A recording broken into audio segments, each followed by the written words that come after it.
You know what they say about revenge being a dish best served cold? Well, let me tell you about the time I served up the most satisfying meal of my entire life. I never imagined that watching my only son get married would end with the bride screaming at me to leave the very venue I'd paid for. But sometimes, life has a twisted sense of humor. "You're not welcome here," Emma snapped, her manicured finger jabbing through the air like a weapon. "You've caused enough trouble? Just go." The music and laughter died instantly, every guest turning to stare at me. I stood there, clutching my purse, the same purse that held the $50,000 check I'd written to cover this entire event. My son Ryan, my sweet boy, just stared down at his shoes. He wouldn't look at me, wouldn't say a word. I felt my throat close up. Don't cry. Don't let her win. I forced myself to walk through the rows of guests, pretending they weren't all watching me like I was some kind of spectacle. Something inside me cracked as I did it. I'd paid for everything, the dress, the flowers, the venue, and they were throwing me out like I was nothing. Sitting alone in my car in that dark parking lot, Emma's sharp, venomous voice kept echoing in my head. "You're not welcome here." But it wasn't her cruelty that hurt the most. It was Ryan, my son, standing there like a stranger, eyes downcast, too weak to defend me. My phone lit up in the cup holder, message after message appearing. "Why did you leave? Are you okay? Don't make a scene, Colleen."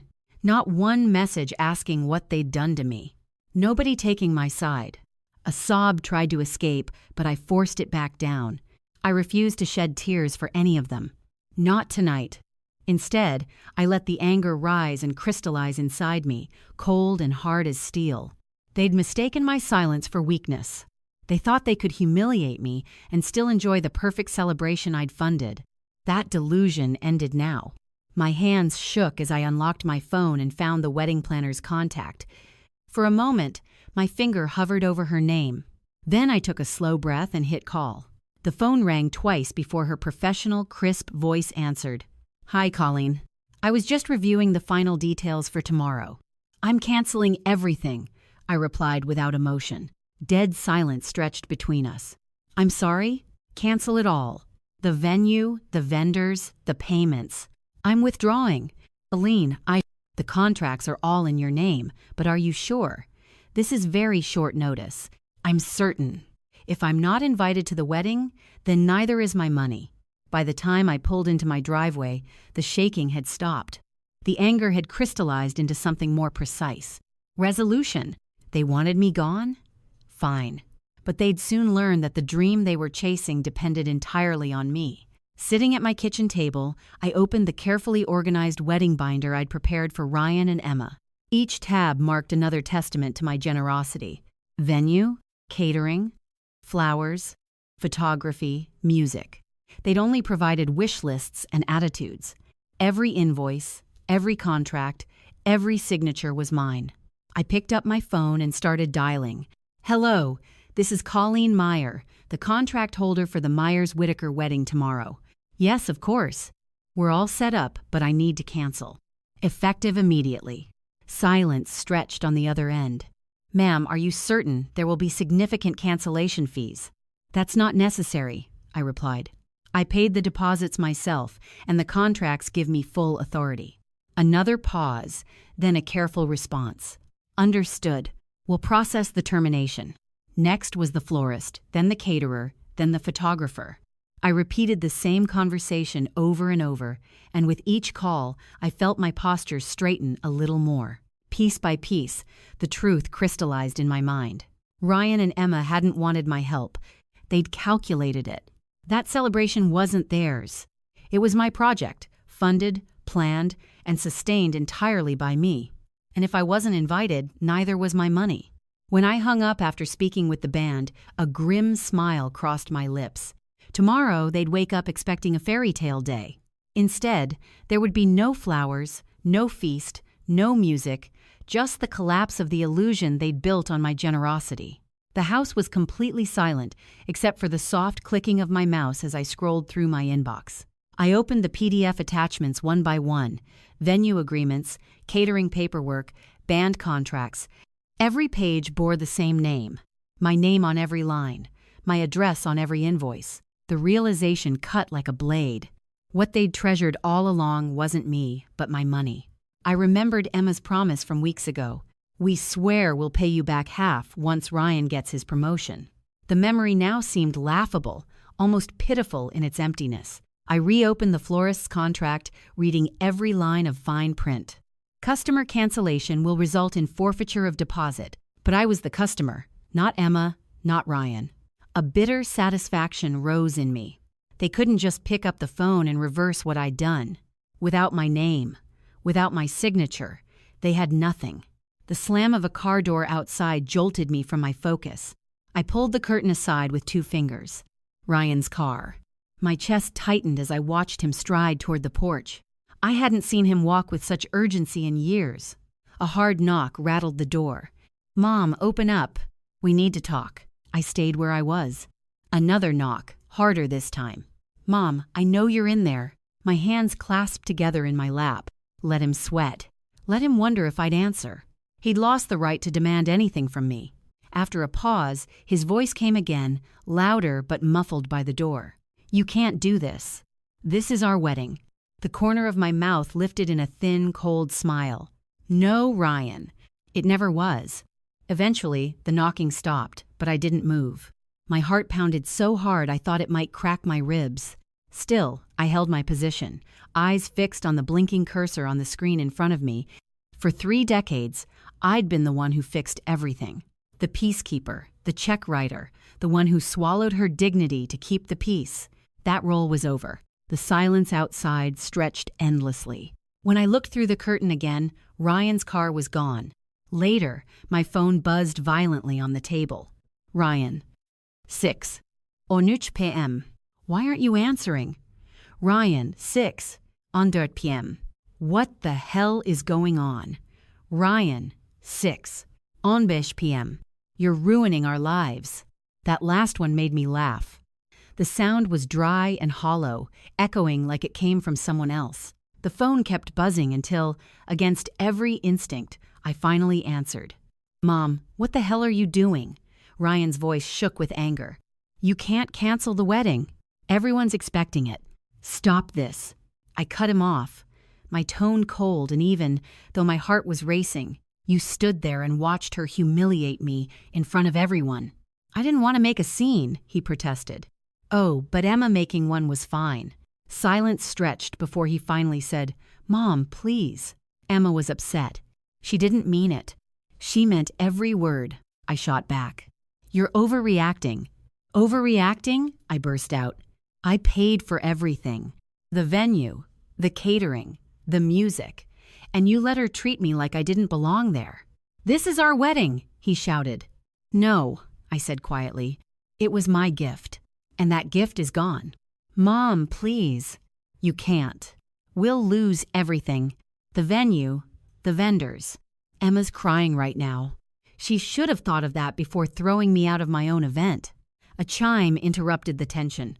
New messages appeared on my screen. Emma. Sex. 11 p.m. Enduring me. Bitter old woman. Jealous hag. You always hated me. Emma. Sex. 12 p.m. Can't believe you're ruining Ryan's life just to get back at me. Emma. Sex. 20 p.m. Stay away from us. You're poison. My mouth pressed into a tight line as I stared at the words. "Do you see what she's texting me?" I asked. "She's just upset," Ryan mumbled. "You mean she's finally being honest?" I said quietly. "Goodbye, Ryan." I hung up before he could respond. For a long moment, I just sat there, staring at the wall, chest rising and falling in measured beats. My phone kept buzzing, Emma's name flashing on the screen. I turned it face down on the table. Tomorrow, the illusion they'd carefully built would crumble, and this time, I wouldn't be the one rushing in to fix it. The knocking started before 9 the next morning. "Mom, open the door. We need to talk." I didn't budge. I'd barely slept. My coffee cup sat untouched on the counter, gone cold. The knocking came again, harder. "Mom, don't make me stand here all day." Taking a deep breath, I stood and unlatched the door just enough to peer out. Ryan's face was flushed, hair disheveled, dark circles under his eyes from exhaustion. He pushed past me before I could speak. "What the hell are you doing?" he snapped, his voice growing louder as he stepped into my house. "You've destroyed everything. Do you know what you've done? To me? To Emma?" Lowering my voice, I spoke calmly. "You're in my house." He ran his hands through his hair, pacing like a caged animal. "The vendors are gone. The venue's been rebooked. The florist won't even return calls. Do you understand what you've done?" "Yes," I replied, my voice steady and cold. "I stopped paying to be humiliated." His eyes widened. "Humiliated?" Emma was upset. "She didn't mean those things." "She meant every word," I shot back. "She told me to leave in front of everyone. And you just stood there."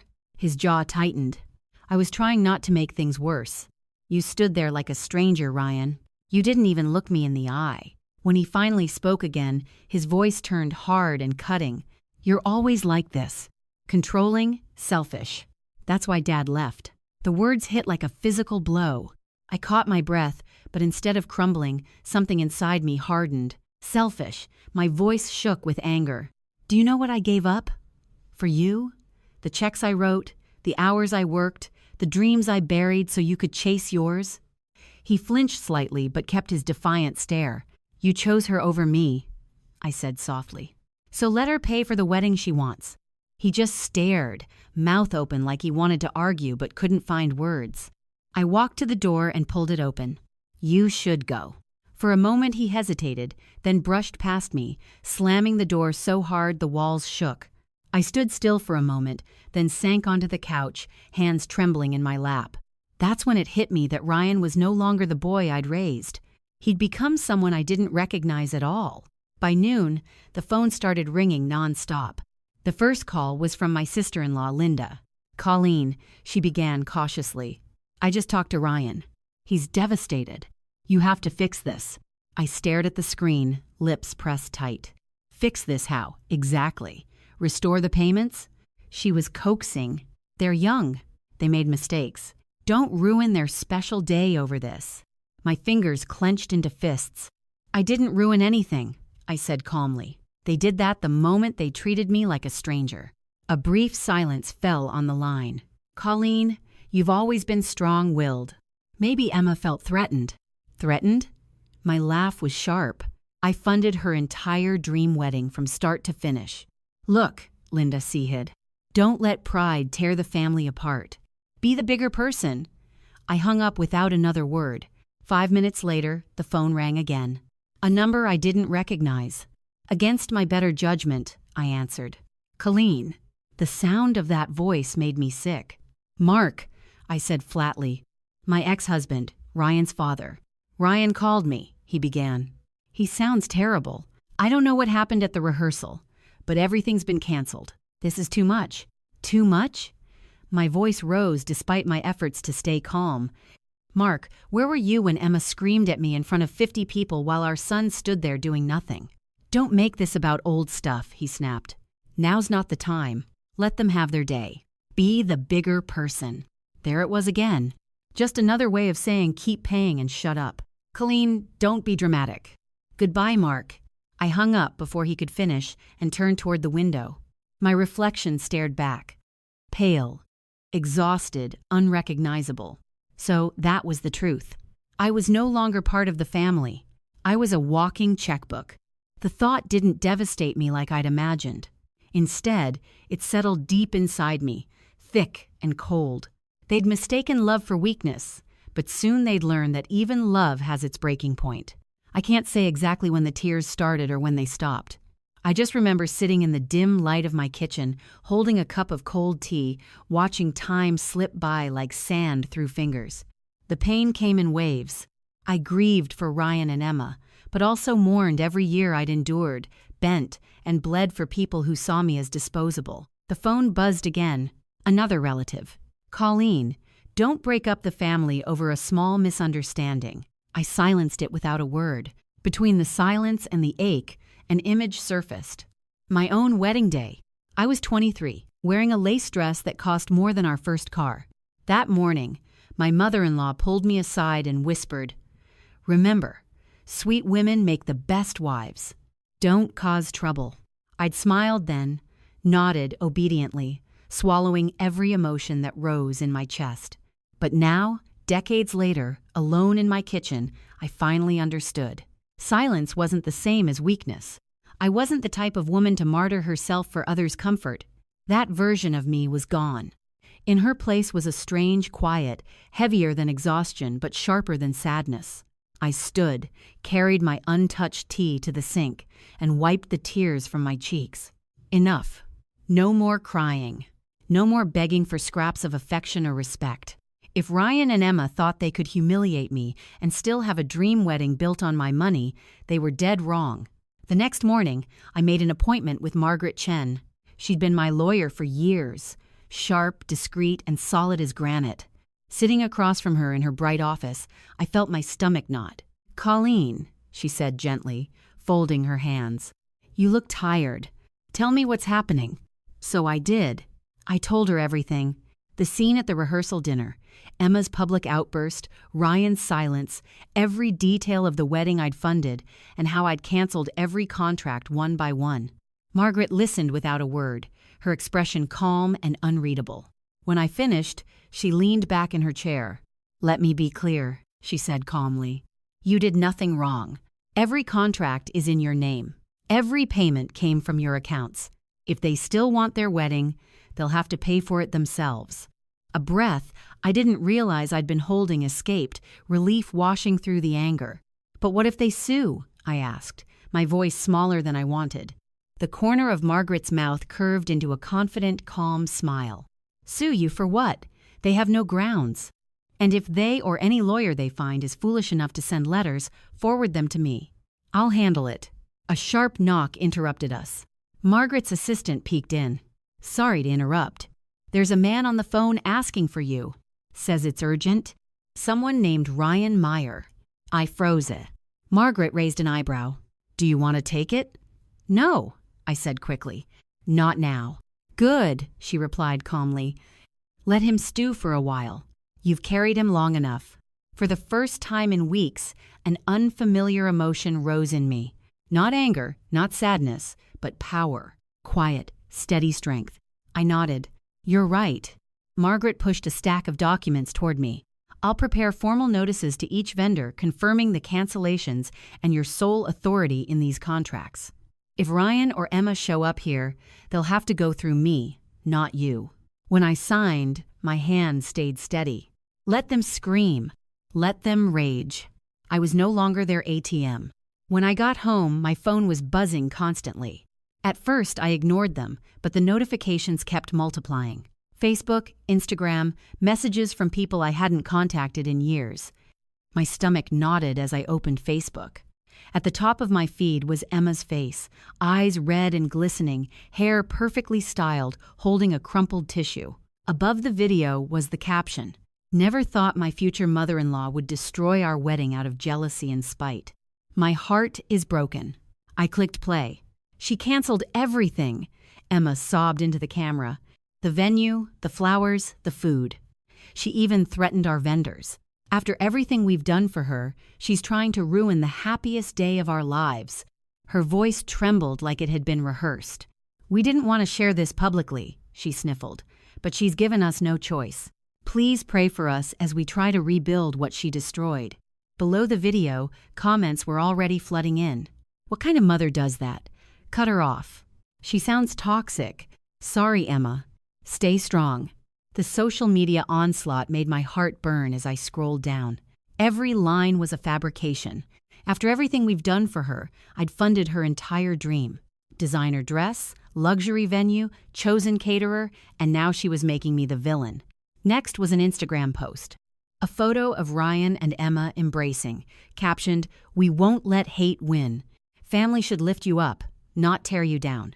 The likes poured in, sympathetic comments stacked up, and my hands shook, not with sadness, but with hot, furious energy.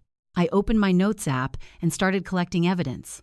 Screenshots of every post, every supportive comment, every lie went into a folder labeled for Margaret. If Emma wanted a war, she'd have one. But not the kind of fight she imagined. I refused to cry, beg, or back down. I was going to fight. Then, the messages from vendors started coming. The florist sent a formal email. We regret to inform you that due to contract cancellation, we cannot provide services for the Myers-Whitaker wedding. We wish you the best in future endeavors. The photographer posted an Instagram story advertising a sudden opening, tagging the business account. The band left a polite voicemail. Hi, Colleen. Just confirming we've marked the Myers-Whitaker event as canceled. Thanks for letting us know. The dominoes kept falling until Friday morning when the wedding had evaporated into nothing. That's when Emma called. Her tone had changed in this moment, strained, shaky, but sweet. Colleen, can we talk? She asked. I'm listening, I replied curtly. We're all stressed, she pleaded. I shouldn't have said those things. I reminded her, you told me to leave coldly and decisively in front of everyone. I was overwhelmed, she insisted. But please, don't lose everything over one mistake. Ryan and I can't afford to lose all the deposits. The guests are expecting a wedding. I could hear the forced smile through the phone. Be reasonable, she urged. Do this for Ryan. Don't ruin his special day. My hand clenched. I'm not ruining anything, I replied calmly. I'm saving myself. The silence on the line stretched uncomfortably. Then Emma's voice lost its sweetness. You're a bitter old woman, she spat. You've always been jealous of me. Ryan deserves better than you. Then he can marry someone better. I hung up before she could respond. The phone rang again almost immediately. This time it was Ryan, but I let it go to voicemail. While I was cleaning up my desk, organizing unread messages, one subject line stopped me cold. Final payment confirmation. Maldives honeymoon package. At first I thought it was spam. Then I saw the sender. Colleen. My stomach dropped. I opened it. Thank you for booking your 14-night stay at the Maldives Overwater Villa with private butler service. The fee has been charged to your American Express card ending in 3,921. My card. At the bottom was a cheerful note. Your guests, Ryan Meyer and Emma Whitaker, will enjoy unlimited champagne and a private yacht excursion as part of the package. Congratulations. The booking date was 3 weeks ago. 3 weeks ago, when Emma and I sat in that cafe discussing centerpieces, she'd used my credit card to book a $26,000 honeymoon without asking, without even mentioning it. My hands shook as I scrolled down. Another message appeared. Thank you for your recent purchase, bridal luggage, from Louis Vuitton. Something inside me shattered. This wasn't thoughtlessness. This wasn't misunderstanding. They weren't just taking advantage of my kindness. They'd orchestrated it all. The wedding was never about love. It was a heist, a slow, deliberate draining. My money, my trust, my dignity, they hadn't even tried to hide it. I opened my banking app and went through the charges. $12,400 at Emma's boutique, $8,950 for private chef deposits, $3,200 for exclusive spa treatments. Maldives. Not one purchase made by me. Not one. I stared at the screen, jaw clenched, heart pounding. They'd never intended to pay me back. Not for the wedding, not for anything. Yet they had the nerve to call me selfish. I slammed the laptop shut and leaned back in my chair. No more calls. No more second chances. No more soft forgiveness. They'd shown their true colors. Now it was time for me to show mine. The voicemail came late that night as I was folding laundry. The screen lit up. Ryan, 10. Kırk PM. For a moment, I hesitated. A foolish part of me hoped he might be calling to apologize. I pressed play. His voice was cold, flat. I don't even know why I'm bothering. You were never really a mother to me. Not really. Always too busy, too controlling, too cold. Emma was right about you. You've been jealous of her from the start. That's why you're doing this. You can't stand to see me happy. A pause. A sharp sigh. No wonder Dad left you. Now I understand. That's who you are. Alone, bitter, always the victim. And now you've destroyed the one good thing in my life. Then the line went dead. I stared at the phone, the silence pressing down on me like a weight. No tears came. Not this time. Instead, I felt a strange emptiness, like the last thread inside me had finally snapped. I deliberately placed my thumb on the screen and pressed delete. The voicemail disappeared, and with it the last fragile connection I had to the boy I'd once loved more than anything in the world. I realized then that being alone was better than being used. I set the phone down and turned off the lights. It was over. The next morning, I returned to Margaret's office, an untouched cup of tea warming my hands. She'd reviewed the screenshots of Emma's posts and the recording of Ryan's vicious voicemail. Her expression remained calm, but her eyes were sharper than ever. "This has gone beyond entitlement," Margaret told me. "It's harassment, and we're going to stop it."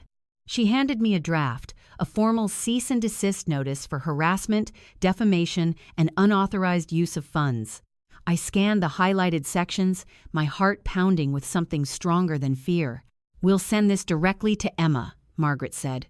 "One copy by certified mail, one by email, and one to her parents. They need to understand there will be consequences if this continues." I gripped the cup tighter. Then, she tapped a file labeled Joint Accounts and asked if I knew Ryan had been withdrawing money from the college account I'd opened for him. My stomach nodded. I thought he'd stopped using it years ago. She spread out a printout of recent activity. "He withdrew $7,500 last month, right after you paid the venue deposit," she said. My face went pale. Margaret didn't flinch. "We'll freeze that account today," she decided, "before he can drain the balance." My hand hovered over the papers for a long moment. That account had been my way of saying, "I'll always be here for you." The promise now meant something different. I told her quietly to proceed. Margaret nodded decisively. "Consider it done." She picked up the phone and began giving clear instructions to her paralegal, her tone steady and calm. That feeling of peace, just being near it, helped steady my nerves. While she dictated the cease and desist letter, a strange quiet settled over me. I wasn't shaking. I wasn't crying. I wasn't even angry anymore. For the first time in weeks, I felt balanced.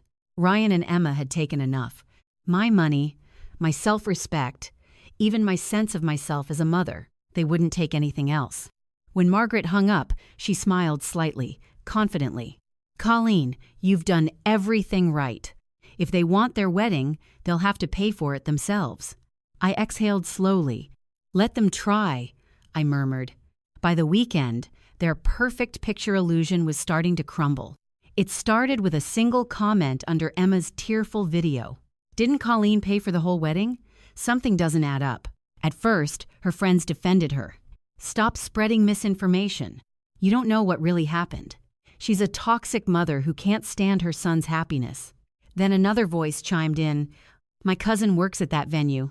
Colleen paid for everything. Emma and Ryan never put down a dime." And then the damn thing exploded. Screenshots of the Maldives honeymoon invoice charged to my credit card somehow leaked onto a wedding gossip forum. And the internet was not kind. They used her to pay for a dream wedding and a luxury trip, then humiliated her. Classy. Imagine biting the hand that feeds you. They deserve each other, spoiled and entitled. Even some of Ryan's old college friends spoke up, saying they weren't surprised. He always let women take advantage of him. I didn't comment on any of it. I didn't even click. Just silently collected screenshots, quietly gathering each one.